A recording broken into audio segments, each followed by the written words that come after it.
Welcome back to this session of the Hindu newspaper analysis session. Today we will discuss only two issues. The first issue is India's population has hit 146.39 crore. UNFPA का एक report आया है. And the second issue is related to WTO World Trade Organization. So let's discuss all the issues in detail. Recently, State of World Population Report 2025 is released. India's fertility rate falls 1.9 below replacement level for the first time.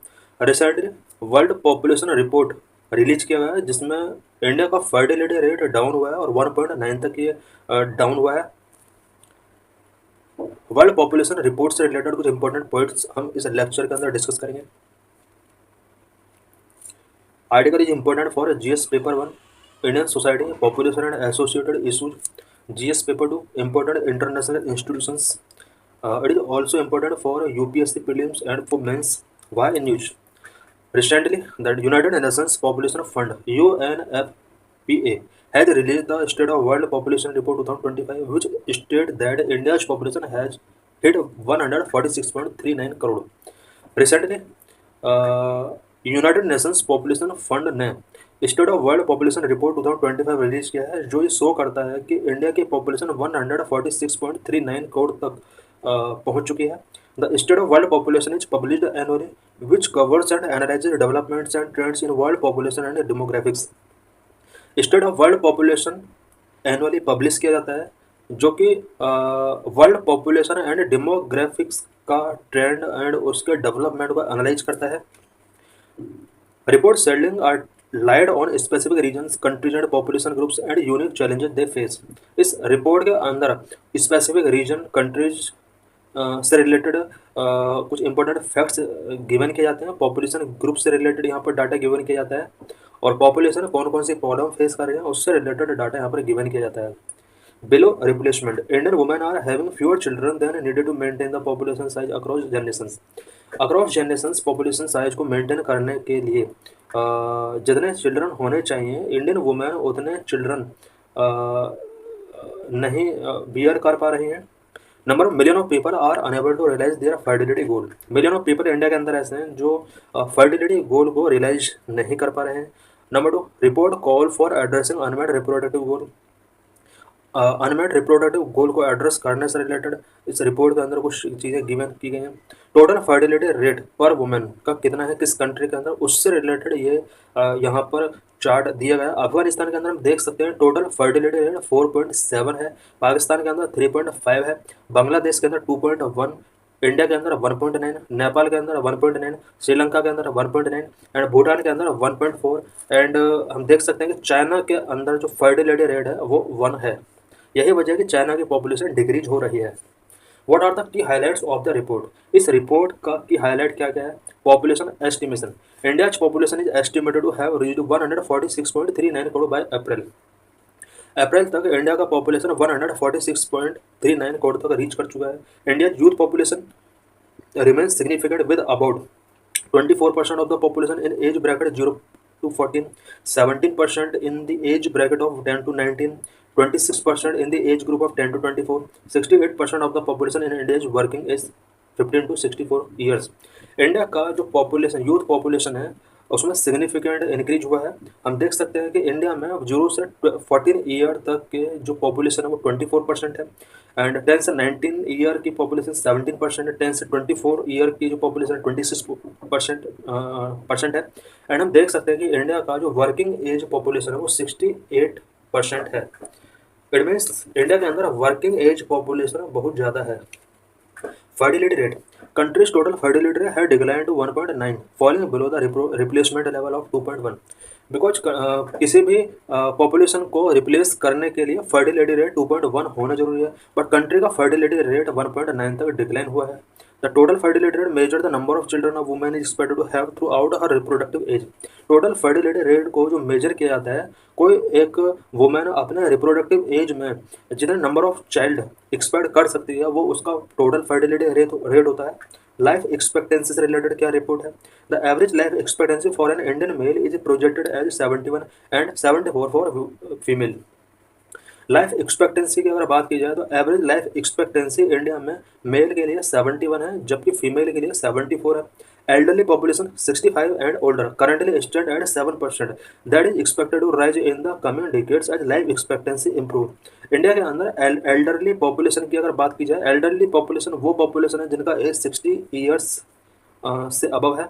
Currently 7% लोग India के अंदर ऐसे हैं जो 65 year से ज़्यादा हैं, और इनका जो नंबर है वो राइज हो सकता है बिकॉज लाइफ एक्सपेक्टेंसी इंप्रूव हो रहे हैं इंडिया के अंदर।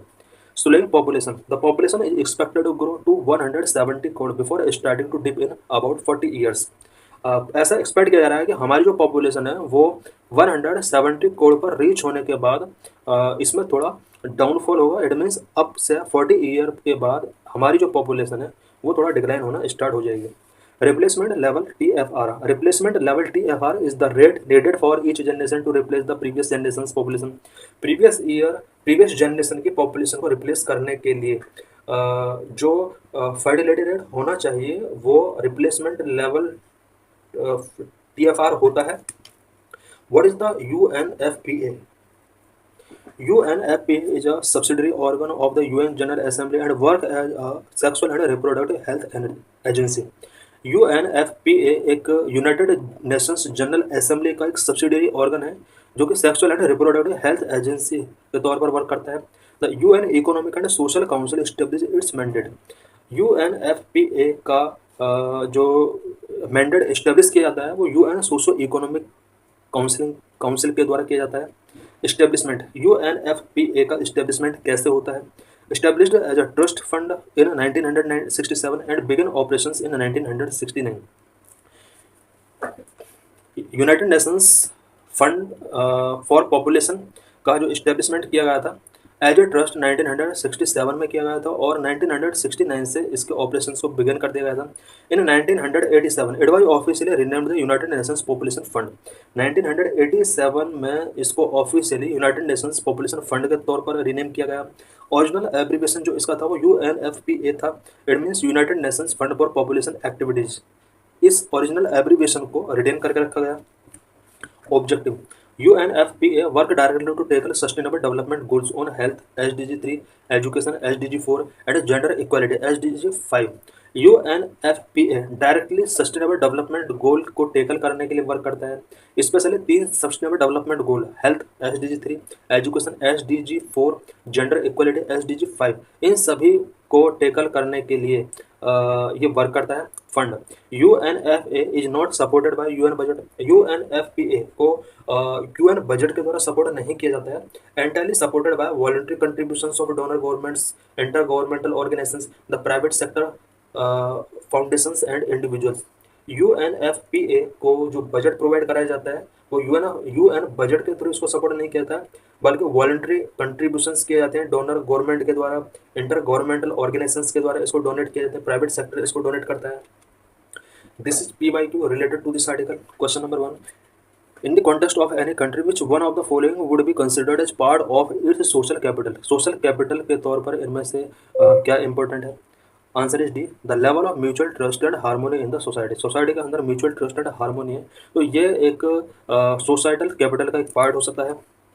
Question number 2, India is regarded as a country with demographic dividend. This is due to, India को डेमोग्राफिक डिविडेंड कंट्री के तौर पर रिगार्ड किया जाता है। ऐसा क्यों होता है? 2011 में क्वेश्चन पूछा गया था।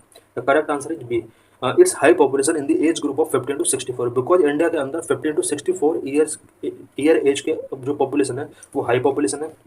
These are mains related question.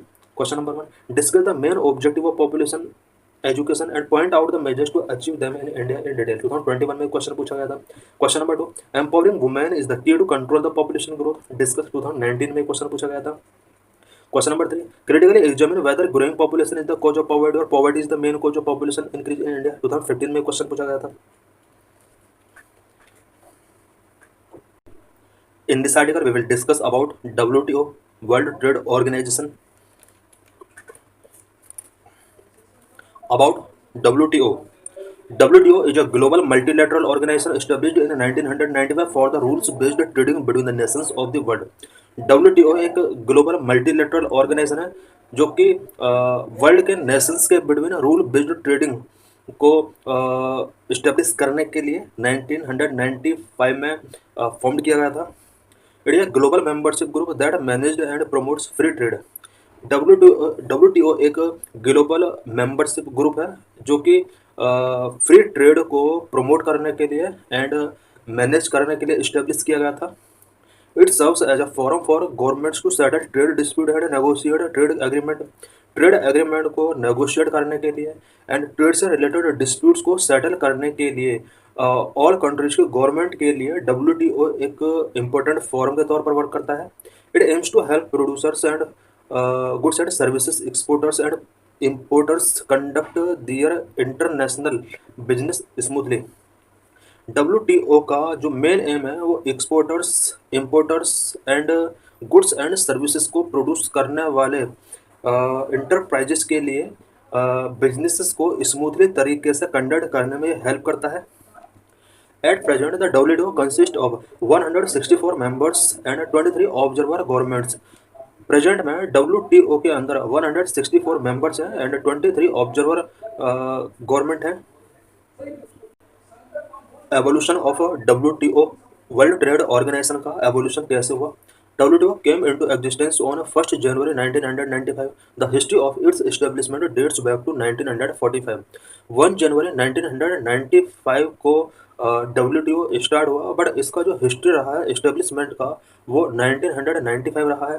Idea of International trade Organization, सबसे पहले इंटरनेशनल ट्रेड ऑर्गेनाइजेशन का आइडिया कब आता है।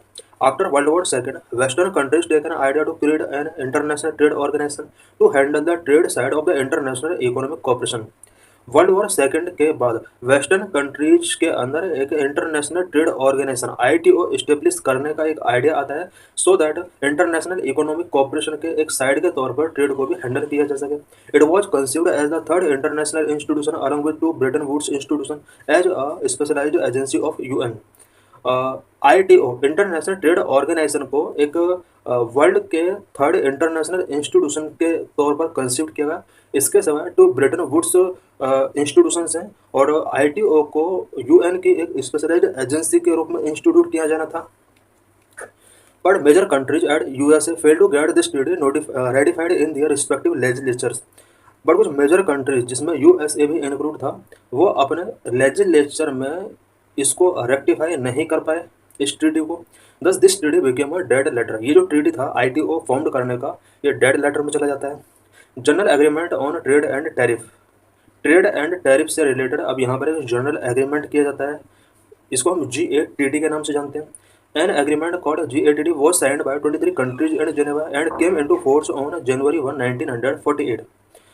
जेनेवा के अंदर 23 कंट्रीज के अंदर एक एग्रीमेंट जिसको GATT का नाम से जाना जाता है साइन किया गया और 1 जनवरी 1948 से ये स्टार्ट हो गया। इट मीन्स ITO पहली बार 1945 में इस्टेब्लिश करने का आइडिया वेस्टर्न कंट्रीज के अंदर है। इसके बाद 3 ईयर्स के बाद 1948 में GATT general agreement on trade and tariff establish किया जाता है। It's purpose was reducing tariff on merchandise trades. इसका जो मेन पर्पज था GATT का वो मर्चेंडाइज ट्रेड्स में टैरिफ को रिड्यूस करना था। During the period 1948 to 1994 most of the world trade was govern by GATT। 1948 से 1994 तक ज़्यादातर जो ट्रेड गवर्न किया जाता था वो GATT के थ्रू ही गवर्न किया जाता था। Uruguay round of 1986-94। As world trade becoming more and more complex, GATT was not able to deal with it because world trade more and more complex होता चला जा रहा था। GATT इस कॉम्प्लेक्सिटी को डील नहीं कर पा रहा था। The Uruguay round of GATT lead to the formation of WTO and a new set of agreement.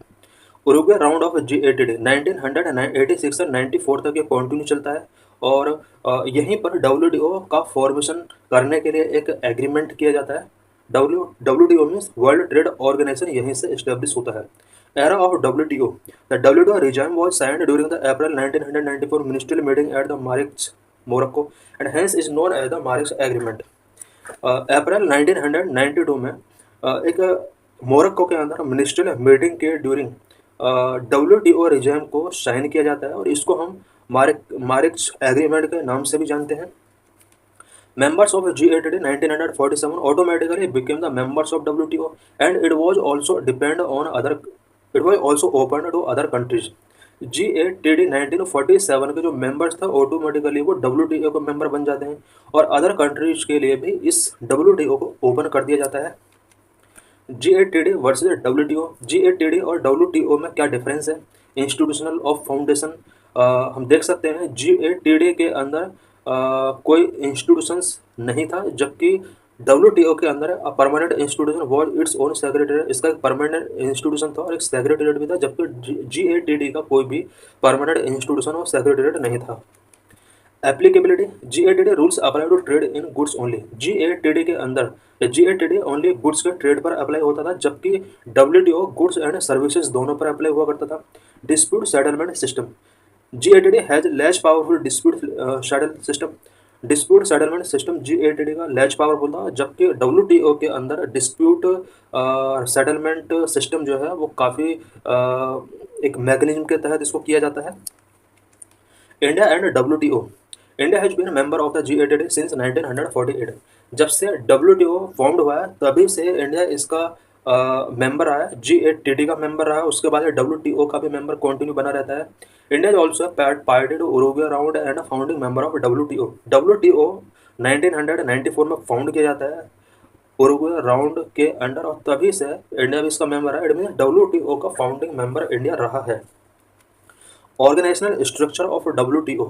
WTO का ऑर्गेनाइजेशनल स्ट्रक्चर क्या है? Structure of WTO ministerial conference, general council, dispute settlement body इसके अंदर होता है, ट्रेड पॉलिसी रिव्यू बॉडी इसके अंदर होती है, एंड जनरल काउंसिल के 3 पार्ट होते हैं, goods council, intellectual property council and services council. Ministerial conference MC top of the structural organisation of the WTO। Ministerial conference जो है वो WTO का टॉप स्ट्रक्चरल ऑर्गेनाइजेशन है, supreme governing body that makes the final decisions on all matters. Ministerial conference जो है वो all matters पर final decision taking करने के लिए एक सुप्रीम गवर्निंग बॉडी है। It is constituted by representatives of all the member countries. All member countries के इसमें कुछ रिप्रेजेंटेटिव होते हैं। Meets after every 2 years. Ministerial conference जो होता है WTO का, इनका मीटिंग एवरी 2 ईयर्स के बाद होता है। General council GC highest level decision making body of WTO।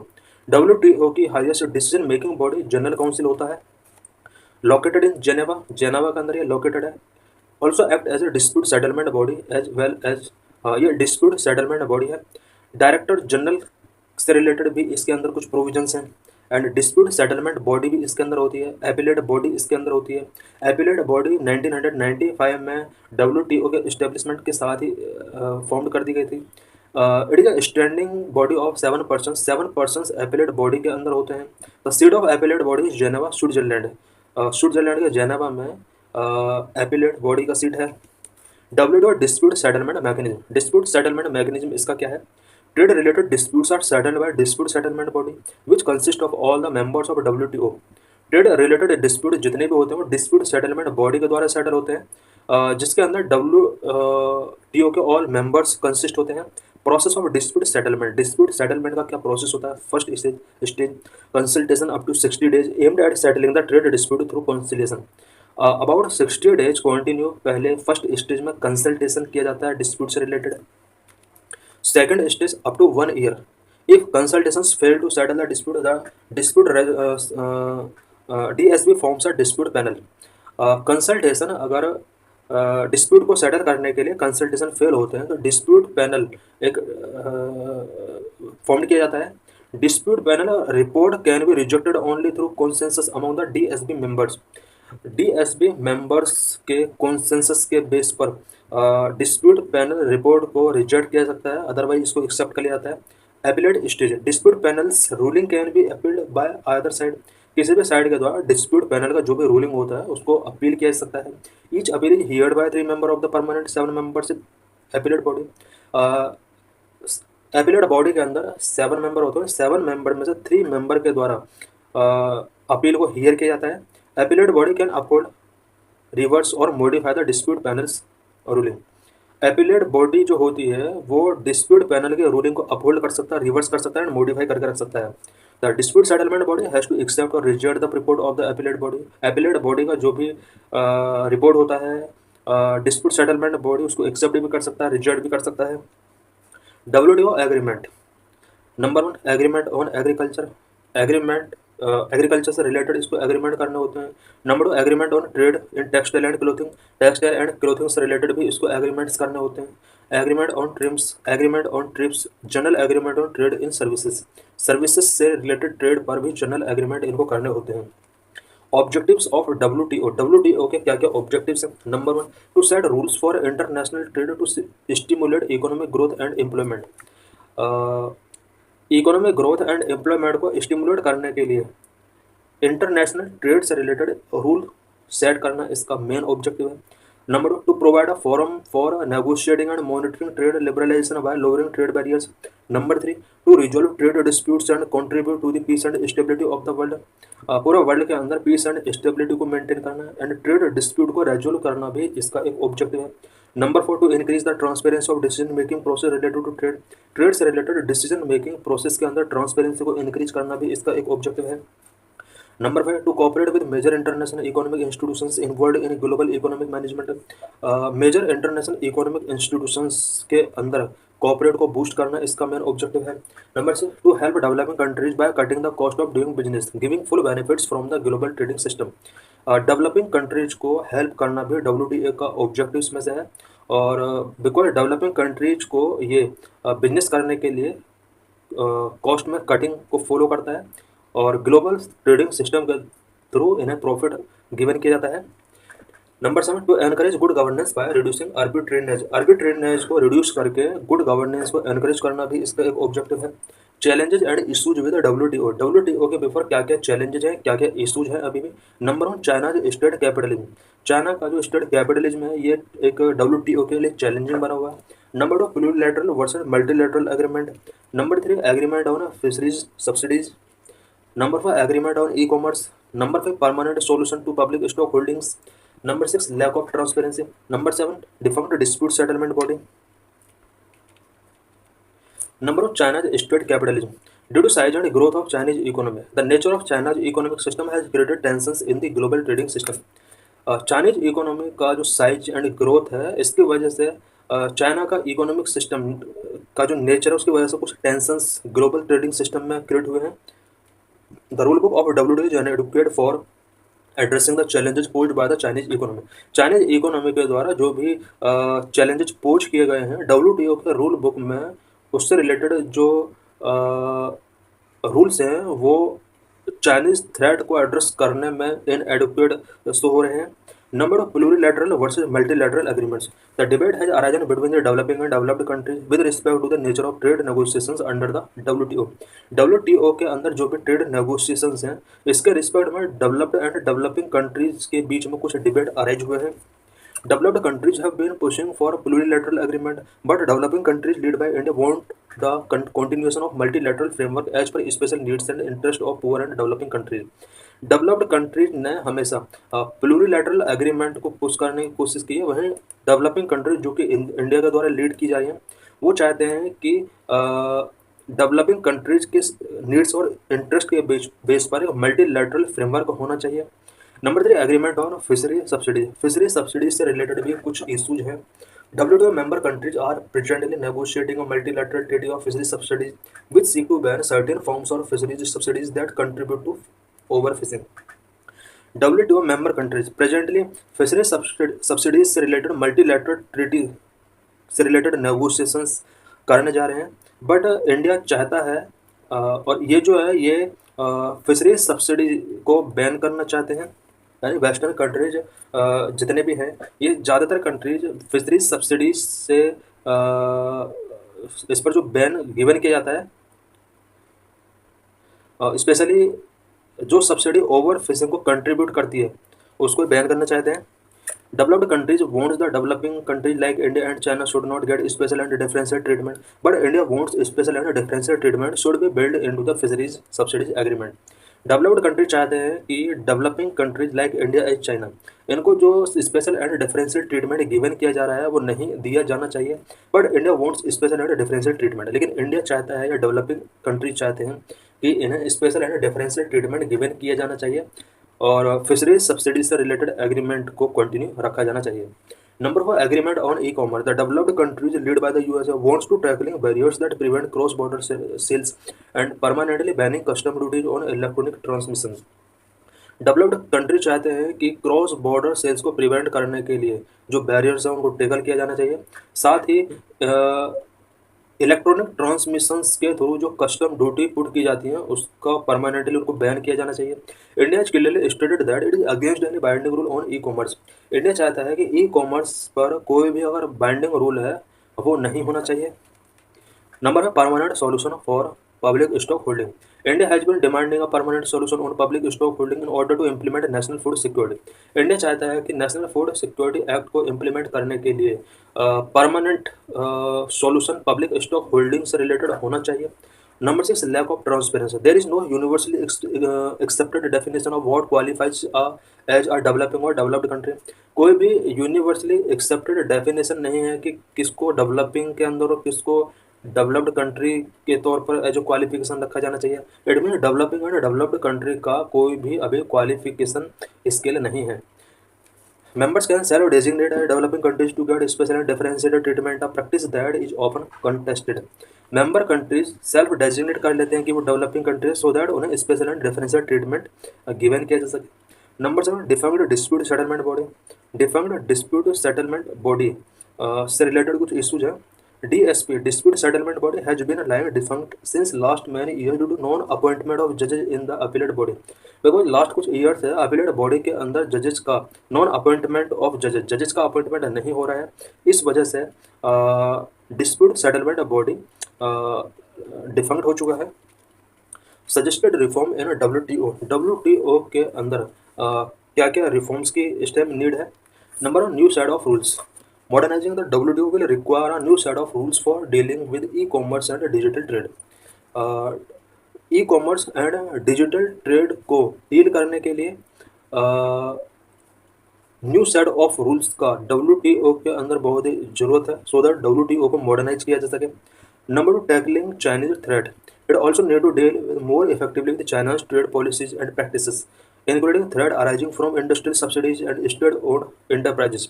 Because China के ट्रेड पॉलिसीज एंड प्रैक्टिसेस की वजह से कुछ थ्रेट WTO के बिफोर या पूरे वर्ल्ड ट्रेडिंग सिस्टम के बिफोर क्रिएट हुए हैं, सच एज इंडस्ट्रियल सब्सिडीज से related and state owned enterprises की वजह से कुछ थ्रेट अराइज हुए हैं। इनको इफेक्टिवली तरीके से डील करने की जरूरत है। Number 3, environmental sustainability. Enhancing efforts to align trade policies with environmental sustainability could address climate challenge and rejuvenate the WTO. अगर हम ट्रेड पॉलिसीज को इन्वायरमेंटल सस्टेनेबिलिटी के साथ अलाइन करते हैं तो इसके थ्रू क्लाइमेट चैलेंज को एड्रेस किया जाता है और साथ ही WTO को रिजुवनेट किया जा सकता है। So thanks for watching this video.